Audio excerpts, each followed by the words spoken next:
Through the generous contribution of Dr. Lewis's family, we're very fortunate to be able to share with you these timeless recordings of Dr. M. W. Lewis, a self-realized American yogi. Dr. Lewis was Paramahansa Yogananda's first American disciple and dearest personal friend.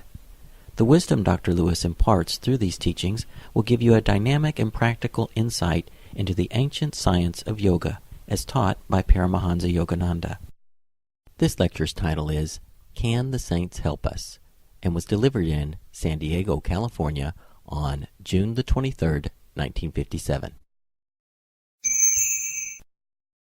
Our subject this morning, can the saints help us? A very sensible question. Can the saints help us?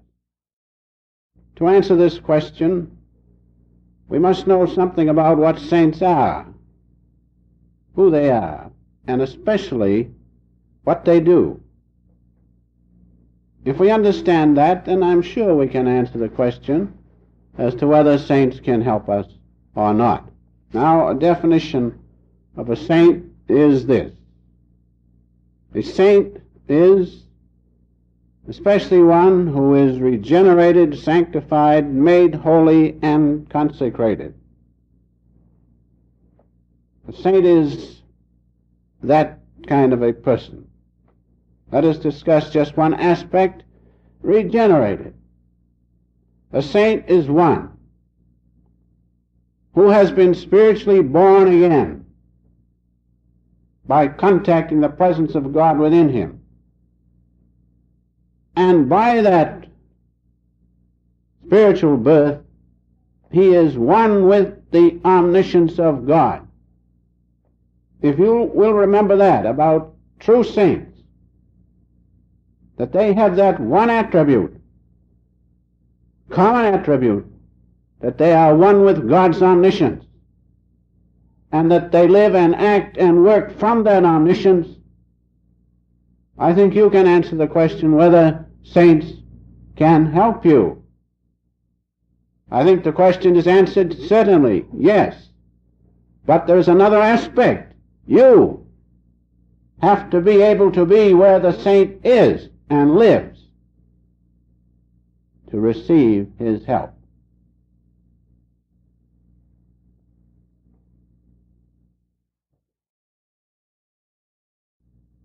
It is this fact that the saint lives and is one in the omniscience of God that they can help us, if we can contact them.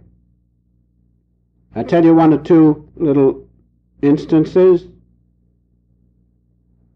which will illustrate the availability of the help of saints at all times, if we can contact them.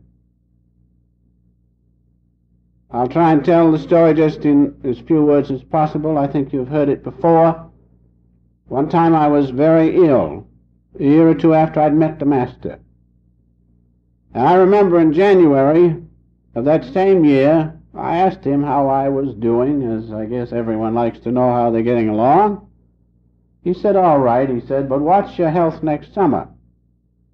Well, I, as usual, forgot it. Went along merrily, but when the summer came, I didn't forget it, because I was very ill. And this particular Wednesday, it seemed to have reached its climax.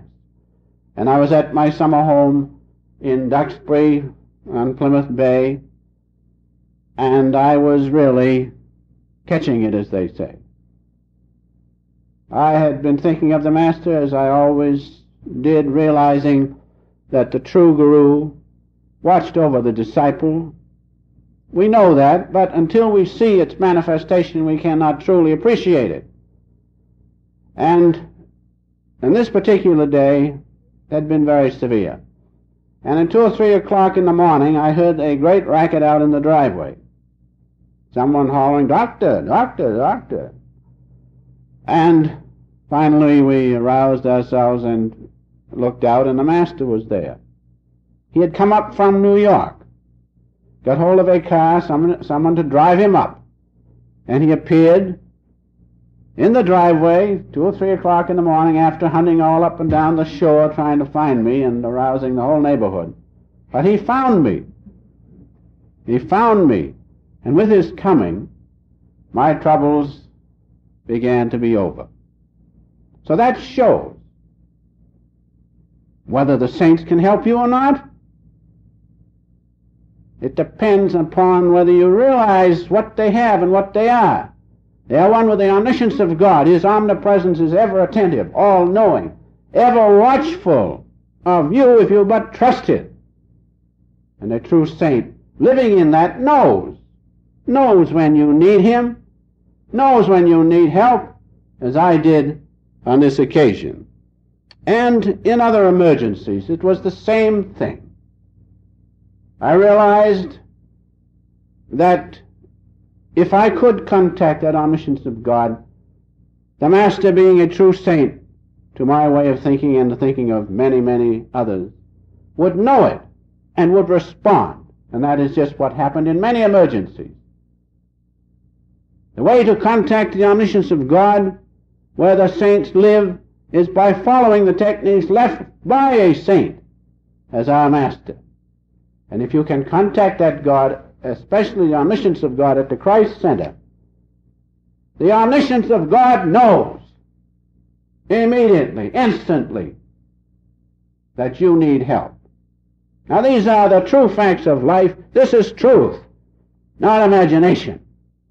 So understand that. It is worthwhile to follow a saint like our beloved Master, know his teachings which he has left, and thereby you will contact the omniscience in which he now dwells. And that applies to all the saints of all the ages. There is one omniscience of God. All the saints are in that omniscience, and so are we, if we can but break the binding barriers of this outward consciousness which makes us feel separated from God and the great saints. So let us understand the saints are available. Their help is available as the omniscience of the one Father. Master told me, and I have never forgotten it, and I hope all of you never forget it, that if you are in the Om vibration, the great Amen spoken of in the Bible, which can be contacted at the Christ Center, if you are there, you have the protection of the omniscience of God, which means the protection of the saints, and especially the one whom you follow. Realize that.